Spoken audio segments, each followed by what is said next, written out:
Pernah nggak sih kamu merasa punya banyak tugas, tapi tetap saja kamu memilih rebahan sambil scroll media sosial? Padahal, kamu tahu itu penting, tapi tetap saja, rasa malas dan keinginan untuk menunda selalu lebih kuat. Tenang, kamu tidak sendirian. Dalam video kali ini, kita akan kupas tuntas kenapa kita bisa terjebak dalam malas dan prokrastinasi, serta cara-cara nyata untuk mengatasinya. Bagian 1.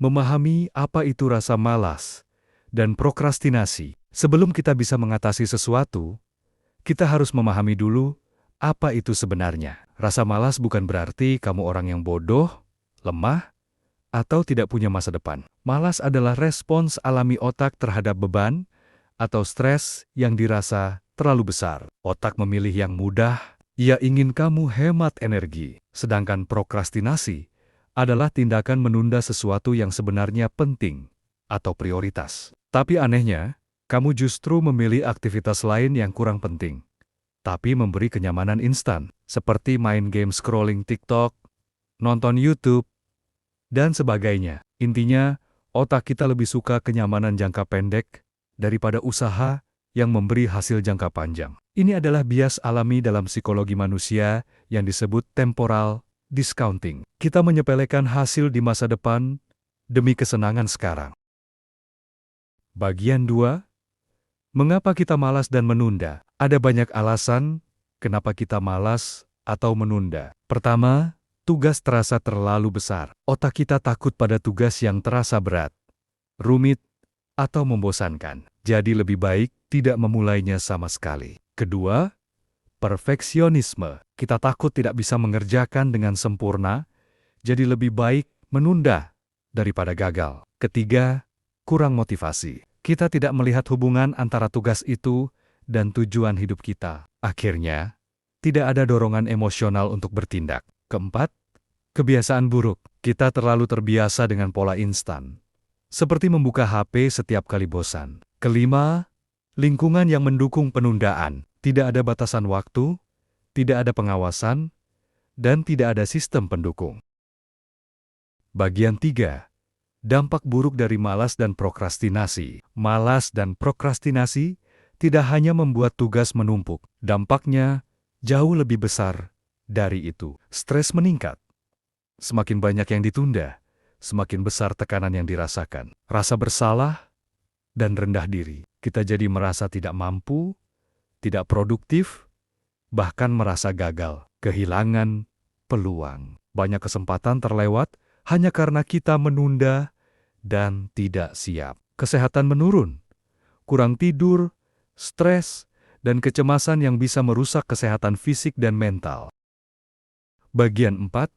Cara mengatasi malas dan prokrastinasi. Nah, sekarang kita masuk ke inti dari video ini. Bagaimana cara mengatasi rasa malas dan prokrastinasi? Pertama, pecah tugas jadi bagian kecil. Otak kita takut pada hal yang terasa besar. Maka, triknya adalah memecah tugas menjadi bagian-bagian kecil. Kalau kamu ingin menulis makalah 10 halaman, jangan pikirkan langsung 10 halaman. Fokus saja pada satu paragraf pertama. Prinsip ini dikenal dengan istilah microtasking. Kedua, gunakan teknik Pomodoro. Teknik ini sangat terkenal. Bekerjalah selama 25 menit, lalu istirahat 5 menit. Setelah 4 siklus, istirahat panjang 15-30 menit. Kenapa ini efektif? Karena 25 menit terasa ringan dan memberi otak waktu untuk bernapas. Ketiga, mulai dari 2 menit pertama. Kadang,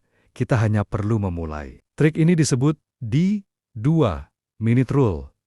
Jika suatu tugas bisa dikerjakan dalam 2 menit, lakukan sekarang. Tapi lebih dari itu, triknya adalah kerjakan tugas besar selama 2 menit saja. Biasanya, setelah 2 menit, kamu akan lanjut dengan sendirinya. Keempat, bangun lingkungan yang mendukung fokus. Hapus distraksi, matikan notifikasi HP, bersihkan meja kerja. Gunakan aplikasi seperti Foras atau Focus Keeper untuk membantu kamu tetap fokus. Kelima, berikan diri sendiri reward kecil. Otak menyukai hadiah. Setelah menyelesaikan satu bagian tugas, berikan dirimu hadiah kecil. Misalnya, minum kopi favorit, nonton satu video pendek, atau main game 10 menit. Keenam, tentukan waktu dan tempat khusus. Biasakan otak untuk mengenali waktu dan tempat kerja. Misalnya, setiap jam 8 pagi, kamu duduk di meja kerja dan mulai menulis. Seiring waktu, otak akan terbiasa dan lebih mudah masuk ke mode kerja. Ketujuh, gunakan visualisasi. Bayangkan, dirimu sudah menyelesaikan tugas. Rasakan kepuasannya. Teknik ini memotivasi karena otak kesulitan membedakan antara imajinasi dan kenyataan. Ini membantu membangun dorongan internal. Kedelapan, refleksi diri. Tanya, kenapa kamu menunda? Luangkan waktu untuk refleksi. Tulis di jurnal, apa yang aku tunda hari ini? Kenapa aku menundanya? Apa yang bisa kulakukan untuk mencegahnya besok? Refleksi membantu kamu lebih sadar dan bertanggung jawab atas perilaku kamu sendiri. Oke, kita sudah bahas panjang lebar tentang bagaimana cara membangun kebiasaan positif yang bertahan lama, mulai dari menghindari jebakan motivasi sesaat, membentuk sistem, mulai dari kecil, menggunakan pemicu yang jelas, mendesain lingkungan, merayakan langkah kecil, hingga mengubah identitas. Kunci utamanya, kebiasaan itu bukan soal kekuatan tekad, tapi soal strategi yang cerdas dan konsisten. Jadi, mulai sekarang, kamu nggak perlu nunggu tahun baru atau nunggu motivasi datang. Mulai aja dari hari ini. Dengan langkah sekecil mungkin. Sekarang, aku pengen tahu, kebiasaan apa yang paling ingin kamu bangun mulai minggu ini? Tulis di kolom komentar ya. Dan jangan lupa, like, share video ini ke temanmu yang juga ingin hidup lebih positif. Dan subscribe untuk konten lainnya. Sampai ketemu di video berikutnya.